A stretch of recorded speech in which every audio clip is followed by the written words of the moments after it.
Hey, how you guys doing? This is producer from Brothers Comics. Welcome to the Who Day Over 40 podcast for long-suffering Cincinnati Bengals fans. Who Day, everybody. Yo, been away for quite a bit now. Honestly, I got a wife and a life. But as we're getting close into football season, y'all, we are 21 days from kickoff when the Cincinnati Bengals host the New England Patriots. We'll talk a little bit about that over the course of the presentation today. But yeah, man, it's getting close. It's getting that time. So we got a lot of things to talk about in a short period of time. I'm not going to waste your time, so let's just jump right into it. Who Dey? So let's set the show. So again, 21 days to kickoff. I know we were doing this countdown of the numbers all the way to kickoff, but again, man, I just got busy and hadn't had a chance to actually, kind of sit down and record. But we will talk about the best number 21s today to wear that number for the Bengals. We got some Bengals news. Obviously, there's the Jamar Chase hold in. We get one extension now, and it ain't Jamar Chase's, and a conspiracy theory about him Jamar Chase's contract and his contract situation. Bengals 0-2 in the preseason. First game, they looked a little bit rough, especially on defense, as the Tampa Bay Buccaneers ran it up and down the field, but the Bengals still had a chance to win the game, if that really matters for anything. So we're going to talk a little bit about stock up, stock down for some of the players that have played over the last 2 weeks. So who's been playing well? Whose stock is up? Whose stock is down? And then there's really a separate category primarily for Jackson Carmen, y'all. He's in the stock crash of 29. Like it's a Black Friday or a black and orange Friday or whatever for Jackson Carmen. I'm going to have a little bit of a different take on him. Some people might agree with or disagree with, but we'll get to it when we get to Jackson Carmen. All right, so we got the show set. Let's move on. All right, so some Bengals news. I mean, where do you start? I guess with the extension for Evan McPherson would be the best part. He gets a 3-year extension worth $16 million. He's obviously one of the best kickers in the league.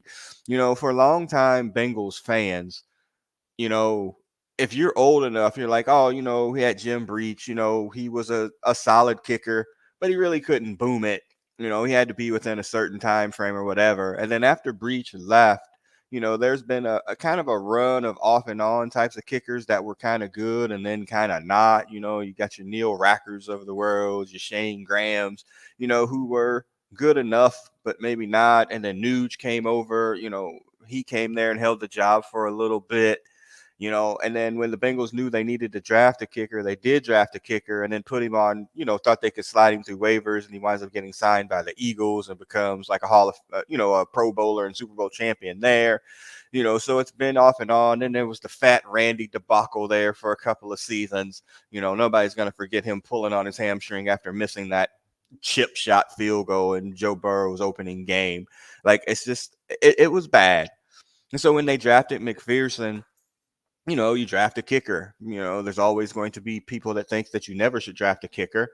But when you get it right, you get it right. And the Bengals definitely got it right here. The dude's got ice in his veins. Like I don't think he's ever missed a field goal in the postseason. He's perfect there, on there, and extra points. I mean, he is that dude.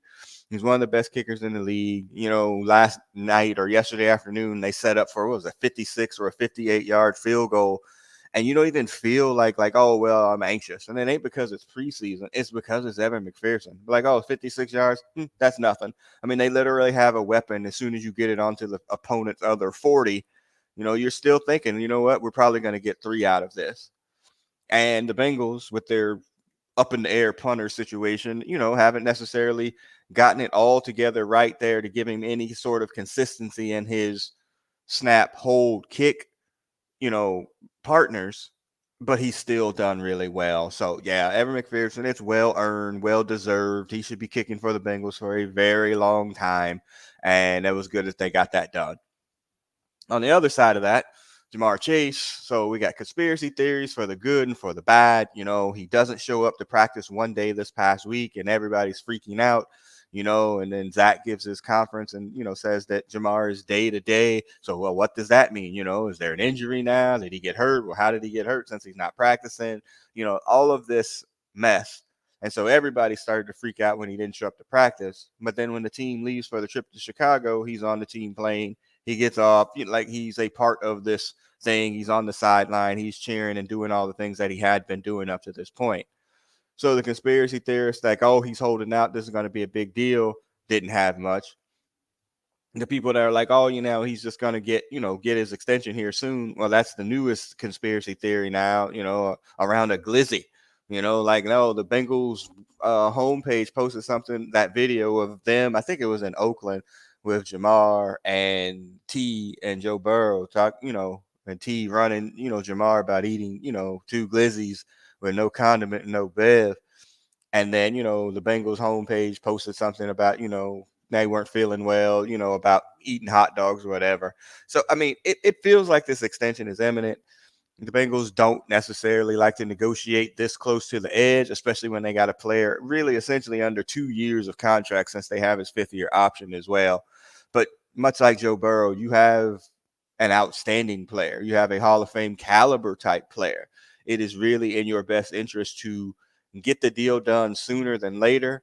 It's this idea of like, oh, I'm not going to buy this particular thing. I'm going to wait for the price to come down. But sometimes the price doesn't come down and you wind up paying more for something that you could have gotten for less.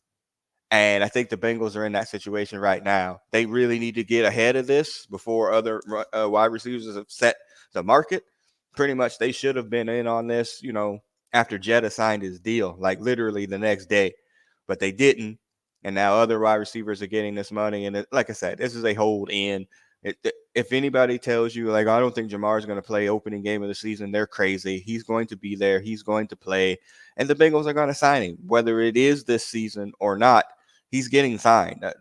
Again, there's too many bad things that could happen if they didn't sign him in terms of the organization, and especially with the quarterback being one of his best friends of that wide receiver. So yeah, it's getting done. It's the win.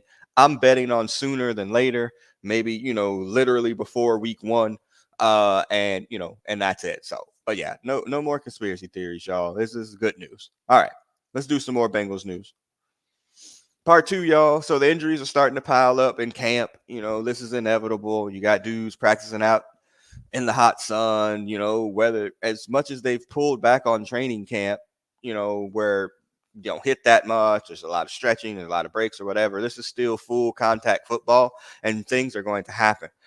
So the Bengals play their first preseason game, and first round draft pick Amarius Mims looks great, like legitimately great. Like, holy crap, they obviously got that pick right.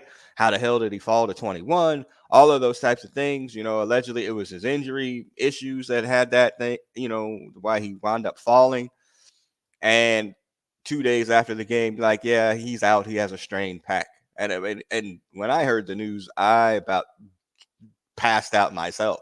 I'm like, what in the world? Are you serious right now? Like, Goat Killer said that we can't have nice things. Bengals can't have nice things. They say it's a minor pec strain. So, the Twitter doctors are all out there. They said somewhere between, 2 to 4 weeks, just has to rest up.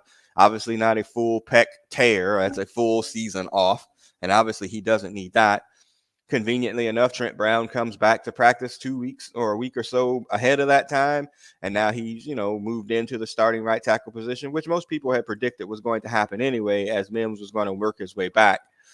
But now Mims being out, whether it's he misses the regular season opener or a couple of weeks beyond that, the Bengals have no depth at tackle, which we'll talk about here in a second. And the depth that they do have is, don't make me bring back the garbage emoji here.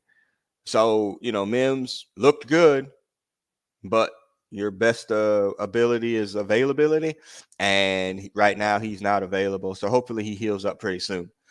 The Bengals had the co-practices with the Bears this week before the game on Saturday night or Saturday afternoon, and they lose 2 people. Running back Chris Evans is out, tears his patella tendon, and then Deontay Smith also tears his patella tendon, and both of them are out for the season. So here it goes. Both of them was probably on the bubble to begin with, right? Like there's a scenario where neither of those 2 dudes actually make the team, or one or both or neither would wind up on the practice squad. So that takes that out of that. equation, and we'll see what happens. Probably the Smith injury is even more devastating than Chris Evans because running backs are a little bit of a dime a dozen. But Smith, you know, could have played guard and some tackle if in a pinch.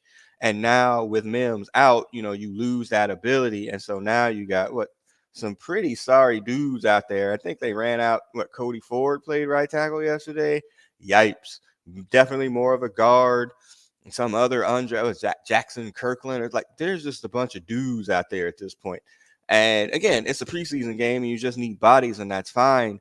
But if some of these dudes make the team, that's not good either. And then Jackson Carmen gets run out there in the fourth quarter. That's the first time he even got snaps in a game that meant absolutely nothing. So that tells you where the Bengals are thinking about him. But we'll talk about him in a little bit. And the defensive line, not that much better. Cam Sample gets injured a practice, I think, before the first preseason game, out for the season. McKinley Jackson got his knee rolled up. He was on, a week to week, I believe. The defensive line depth was already, kind of down. Sam Hubbard on the rehab field. Trey Hendrickson just came back. But, again, those are veterans. They're working their way back into this situation.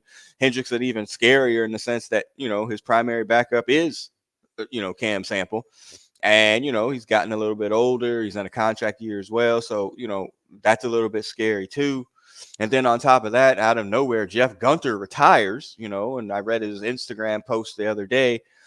It's like it wasn't anything. He just didn't have the passion to play football anymore. And that makes sense too. You don't want to be going out there risking life and limb in this sport if your head is not in it. So, yeah, we'll talk about offensive and defensive line depth a little bit later. But, yeah, it's just it's not looking good. Another injury, backup quarterback Jake Browning, who looked like absolute garbage water in the game against Tampa. He also hurt his ribs, so he's out, for a couple of weeks. Punter Brad Robbins, who's actually in a competition with Ryan Rekow, he is also out. And he didn't really look that good in that first game before he got hurt anyway. And we'll talk about Rekow here when we get to the preseason game number 2, because he also didn't look great. And now you have a punter competition where one of the dudes is out. You have one dude that was drafted, one dude that was undrafted. The comp always goes back to the dude that they drafted, unless it's just a flat out blowout by the other dude. But I get the feeling that one of them 16 practice squad spots is going to be picked up by either punter. Whichever punter doesn't make it, that other punter is going to wind up on the practice squad. So, yeah, lots of injuries piling up for the Bengals. But as you talk about it, it's not to anybody, knock on wood, that you had like a lot of big, plans for. I didn't list Charlie Jones on here because his knee injury wasn't a real serious knee injury. It looked serious, but he just bumped knees. He's been on the rehab field. He went through all the pregame preps yesterday for the Bears game, but just didn't play. So, I mean, I think they're relatively healthy going into this third preseason week. And we'll see how that goes. But yeah, everything is just trying to get it all geared up, for that game on September the 8th. Bengals news part 3. It's an orange out, y'all. An orange out for the opener. So Madden leaked, whether on purpose, whether in conjunction with the Bengals or not, that there was an all orange uniform for the Bengals on Madden. And then the social media team for the Bengals got into it. It was a throwback to the old new uniforms, hanging on a sorry hanger or whatever. The social media team for the Bengals is top shelf, by the way. Absolutely top shelf. But so then there's this promotion video, with T, Jamar, and Joe Burrow. It's an orange out. They want an orange for the opener, y'all, and that's what we're going to get. It's all hype. The video was hype. Everything was hype about the whole thing. The uniforms look amazing. Like, if you haven't gone online to see them, they look absolutely amazing. They're going to sell a lot of orange freaking jerseys here coming up. And, I got hyped up. I bought my orange jersey. I'm going to be at the home opener against the Patriots. So, yeah, to get ready for the orange out. It's a super exciting time for the Bengals. And again, for long timers, and I mean long timers, like if you were here just under Marvin, like if you're one of the, kind of the millennial fans that was cheering for the Bengals under Marvin, like, this is the kind of stuff that Marvin shunned against. he hated. And that's why Mike Brown loved him so much. It's like all this stuff doesn't matter. Having a good locker room doesn't matter. Having good diets and food in the cafeteria, that stuff doesn't matter. These uniforms and alternates and all that stuff, none of that stuff matters. Just go play football. But where Marvin went wrong and where Mike Brown is slowly being pushed into the area, like all of that stuff does matter. It's a modern day game with modern day players. And you can't be like, oh, put some dirt on it, go take a lap, whatever old school freaking football, euphemisms that you actually want to use. This stuff actually does matter to players that are on the team. It also matters to players that might wind up on your team, whether they're drafted or a free agent when they have a choice. And you don't want to be that team. I told this story for the longest time that I had a friend whose nephew played on the Bengals before. And the Bengals, actually made them go out and buy their own shoulder. This was in the 90s, get their own shoulder pads and jock straps. Like, absolutely ridiculous. We heard that story about them counting Gatorades of people. Like, none of that stuff should ever matter. You're a multi-billion-dollar organization at this point. And even if you're not billions, you're worth hundreds of millions.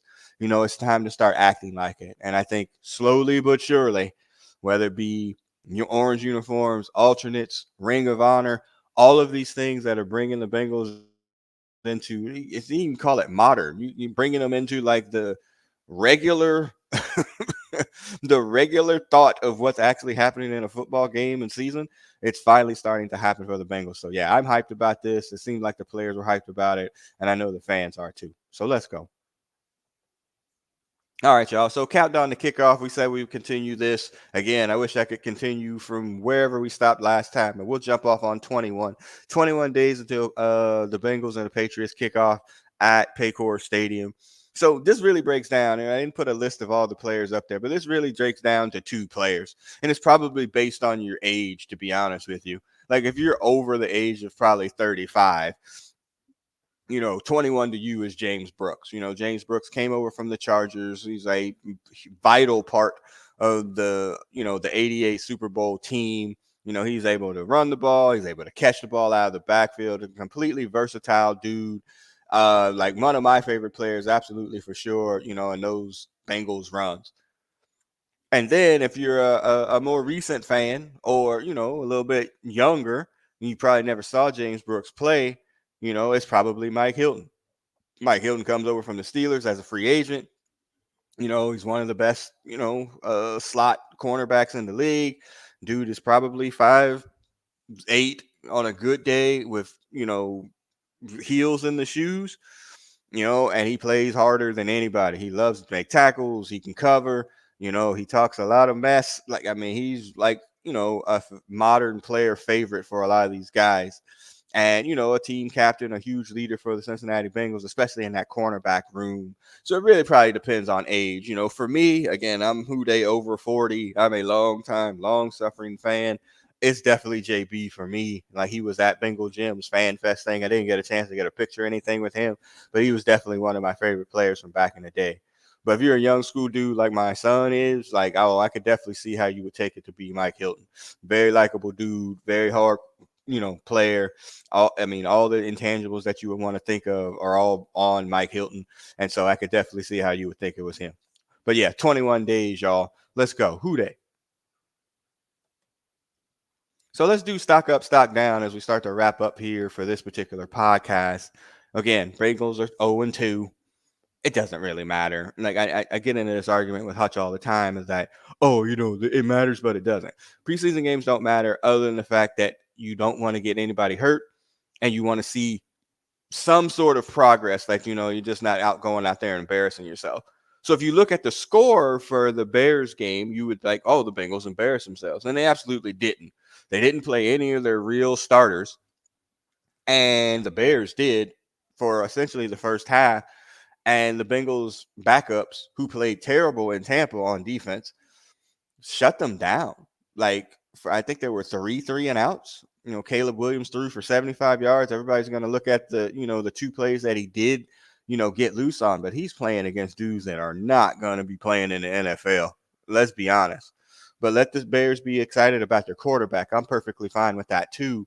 But the second stringer defense that, again, played pretty awful against Tampa actually did do a lot and show for the Bengals. So, yeah. But in the first game against Tampa Bay, the first team offense looked good. Joe Burrow led a drive. I think it was like 14, plays or something. They get the touchdown to T. Higgins. Mims looked good. And then he got hurt. That's the most Bengals shit ever. But they actually did look good. So when we get into the stock up and stock down, hey, stock up Amarius Mims. He has to be on the list. Mims is probably the biggest stock up dude, but it's also down to because he's injured. So let's talk about the guys that have played in both of these games.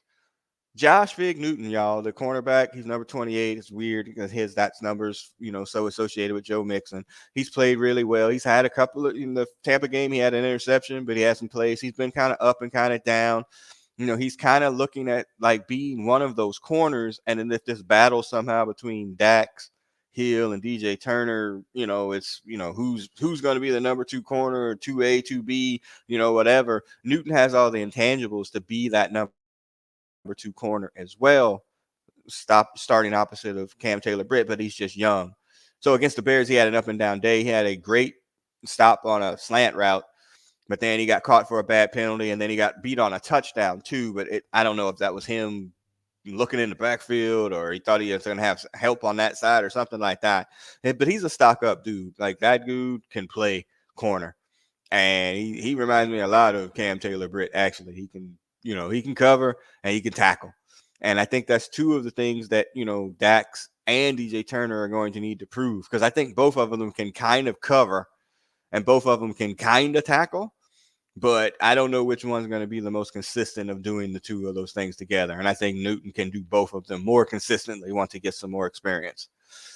All right, stock up linebacker Maima Ningmeta. I really ain't going to try to pronounce that. He's number 58 out there. Or excuse me, 45. Yo, he can play. He's an unsigned free agent linebacker. He's more of a thumper, like a first and second down linebacker, which I thought that they should have signed or drafted, and they didn't do any of that. But I think he's played himself onto the team. He's looked good in both of the games the last 2 weeks.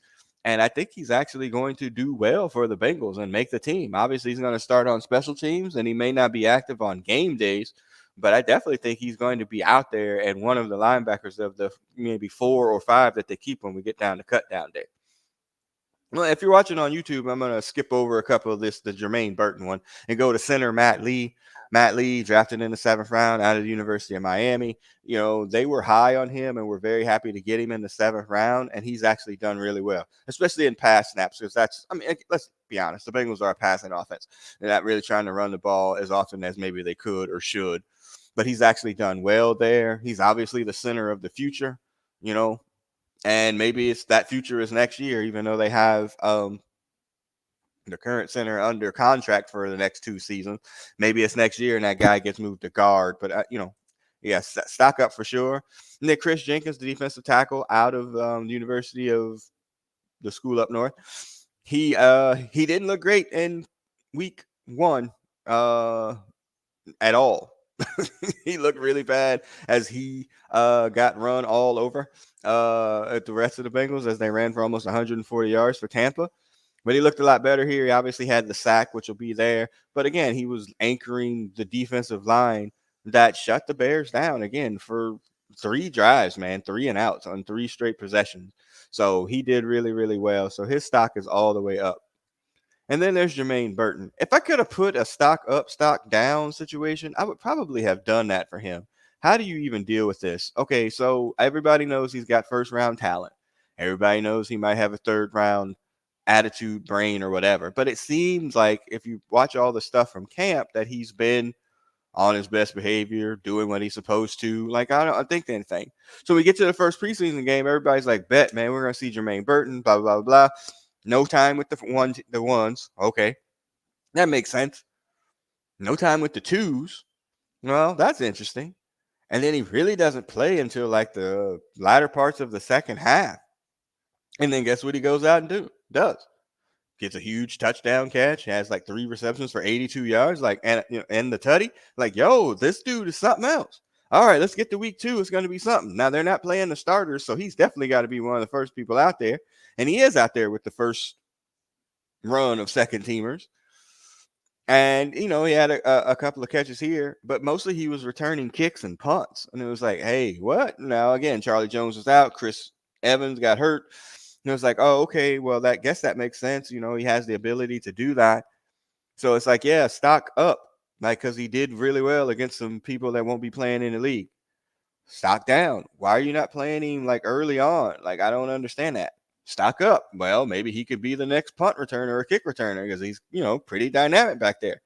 Stock down. Like, is he gonna play wide receiver with any of the good players? Like, it's very, very weird with Burton right now, and there's really no information out there as to why he's getting this kind of whatever middle of the road run, because obviously he has talent. So when it is this type of situation, it always goes back to the quarterback. Does he have Joe Burrow's trust? This was the Irv Smith problem last season. Like, he never gained Burrow's trust. Again, he's a rookie. Joe Burrow is particular about making sure people run routes a certain way and all of that. It's the precision of the offense.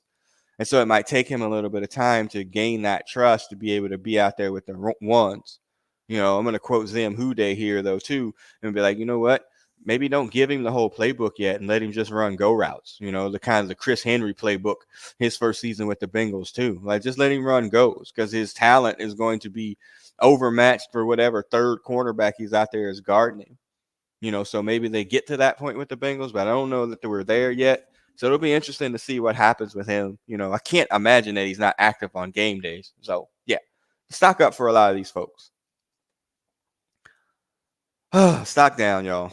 So through the 2 games, Trey Hill and Jackson Carmen are having he's not even a mid off. It's a unemployment off. Like, who can get to the unemployment line first? Again, I'm going to deal with Jackson Carmen later. Trey Hill was drafted as a late round pick to be a center. He kind of sucked there. They played him at guard yesterday as Matt Lee got to start at center, and he sucked at guard too. I think he got 3 penalties. Like, he just bad. And he's been here for a while. Like, you should be a little bit better than that at this point, and he's not. And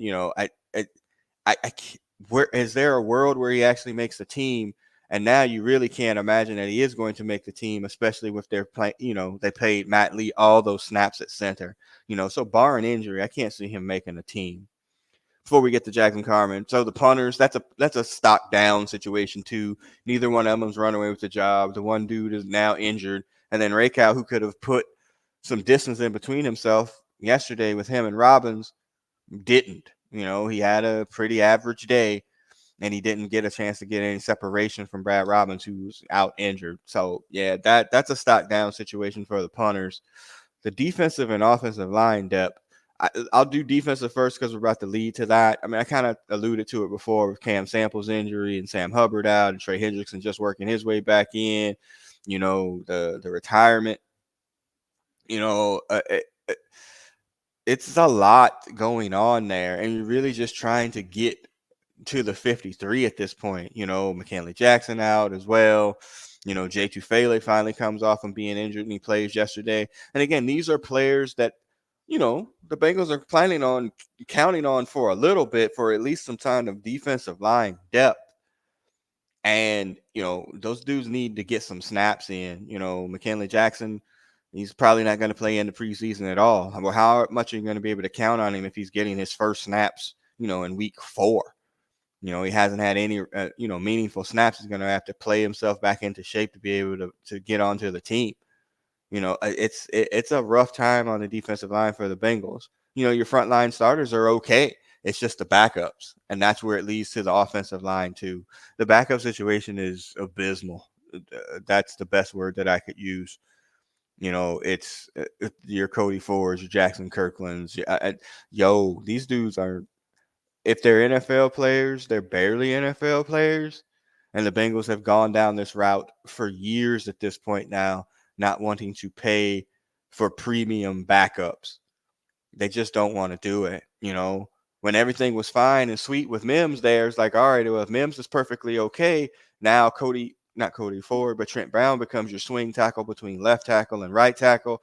He could play guard in a pinch. He's multiple positions. Same thing with Deontay Smith. He could have done that, the same thing too. Like, you could have played him at guard tackle. He's not as good, but at least he had some ability to play both positions. Now, Cody Ford is really that dude, and he's primarily a guard who could play tackle in a pinch. But, man, you don't want to see him out there on an island at right tackle. And again, all the other dudes are undrafted dudes. Like, the Bengals' inability to draft, and in some instances, refusing to draft offensive linemen has just absolutely bit them in the face. And that leads to Jackson Carmen. All right, so let's get this out of the way first. There's no way he makes his team barring a massive injury. And even then, I don't think they would roll with him. There's that. 2, it's not like he doesn't have NFL talent, like size, weight, height. All of those things actually go into play. So it's not that. So it's obviously between his head, and he came into the league with some maturity concerns. And here's where my take is. All right, so if you don't know me by day, like, I am a professional school counselor with mental health training. All right. So in family counseling, they teach you these things about, like, everybody in a family plays a role. Everybody has a role to play. So even if you move across the country as an adult, when you come back home to visit your friends, your family, visit your family, and everybody's there, like, everybody plays a role. Oh, he's the funny one. He's the whatever one. This is the crazy one. Like, everybody in the role has a family as a role in that family. So Jackson Carmen is from Cincinnati. He gets drafted, goes to Clemson, comes back home, gets drafted by the Bengals, and he has a role. And playing at home is a different type of thing, because he's back into the familiarity of whatever he knew when he was here. And whatever his role was in that particular family, he's back to that role. And a lot of times when you come back into a family, it doesn't allow you to mature and blossom the way that you normally would, because everybody sees you a certain way. And I don't know how Jackson Carmen's family sees him, but I'm going to bet that it's probably not seeing him as the mature, responsible, whatever person in that thing. And he's just falling back into that. And that's why you see the inconsistencies here. I have a feeling he's going to get cut, and he'll probably go someplace else and get signed by another team and probably be a serviceable backup. Okay. Like, I think he'd actually be a serviceable backup someplace else. He's going to need to feel the coldness of the street and getting cut for him probably to mature the way that he needs to, and get the hell out of Cincinnati into another city where he's going to be forced to, be probably more on his own, not be around his friends and family that he grew up with, and mature to handle his professional responsibilities as an NFL football player. Everybody's like, oh, that's great. He got drafted. He can play near his home. That's not for everybody, man. It's just like, I live close to Miami. Like, everybody can't play down here. You have to have a certain level of maturity and responsibility to handle all of the outside noise that is going on by living in Miami. Same thing as when you come home, though. Like, oh, my boys are over here. Now I got money too. Oh man, I got to take care of this. I got to take care of this guy. I got to take care of my family. I got to take care of this. It doesn't lead to growth and maturity when you're playing near home sometimes, especially if you have an immature dude already, which it seems like he already is. So yeah, Jackson Carmen, I mean, people thought we overdrafted you. They were probably right. And I definitely think his days are probably numbered. And if I'm the Bengals, I'd probably give him his walking papers on Monday. I'm recording this on Sunday. I might give him his walking papers on Monday just to give him that opportunity to try to get on someplace else. And the Bengals need to be looking for that kind of thing. And that's the end of the show right here. Like, what's next? So you got preseason game 3 coming up. That's going to be on Thursday is the game. They have a shared practice with the Colts, I believe, on Tuesday. So we'll get a chance to knock around with some other guys. Game on Thursday. Final cut down date of the 53-man roster is on August the 27th. So the Bengals have 80-some-odd players on the roster. Got to cut down to 53. Again, there's some position battles there. There's some back-end stuff that are really going to play out there. But, man, when that waiver wire hits, the Bengals got to be on that claim for sure, man. They got to be looking for backup defensive linemen and offensive linemen for sure. And they probably might want to sign a veteran cornerback, even though they've been reluctant to do so.